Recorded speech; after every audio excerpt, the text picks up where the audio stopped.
Thank you very much, Mr. Chairman. I ask unanimous consent to put my full statement in the record. I want to commend you and Chairman Dingell, as well as Chairman Stupak and Ranking Member Barton, for the way the committee has conducted itself with regards to food safety over the last year. This is a really complex issue, and it's one that demands a thoughtful and reasoned response.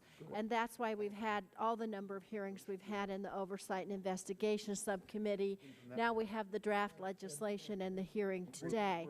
And so I think it's really wonderful, the process we're using. I also want to thank Chairman Dingell and his staff for incorporating the provisions of my legislation granting the FDA mandatory recall authority in the case of an outbreak. I often talk to my constituents about the fact that when there's tainted food on the shelves, the FDA has absolutely no authority to order a mandatory recall.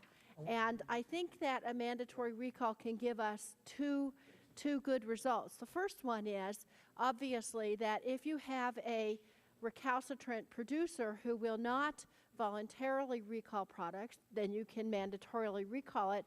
But in addition, I think the threat of a potential mandatory recall actually will put pressure on food manufacturers and distributors to make the food safe in the first place.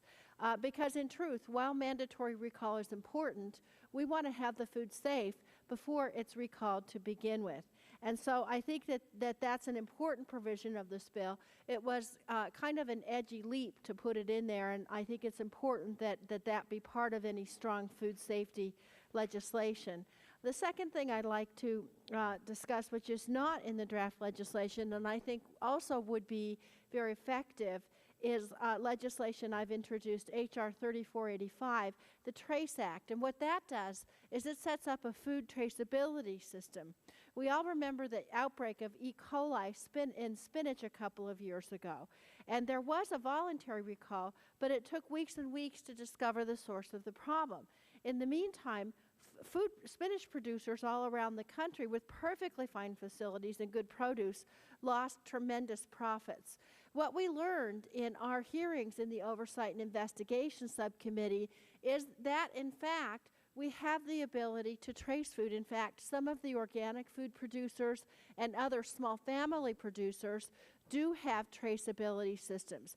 And if consumers could walk into a store and see a lot number or some kind of a number where we could trace that food back to the source, we would have an ability then to make sure that our food products, we could find where the problem was, we could identify it, and then we could do the recall or whatever we needed to do right away. So I'm hoping I can work with you, Mr. Chairman, and the rest of the committee to include the provisions of that legislation as well in any final bill that we introduce. Thank you very much.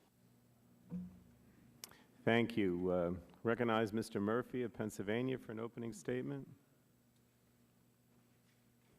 Thank you, Mr. Chairman. This Congress, we have had 6 oversight and investigation hearings regarding food safety. And this is the second hearing in this subcommittee looking at potential legislative remedies for food safety.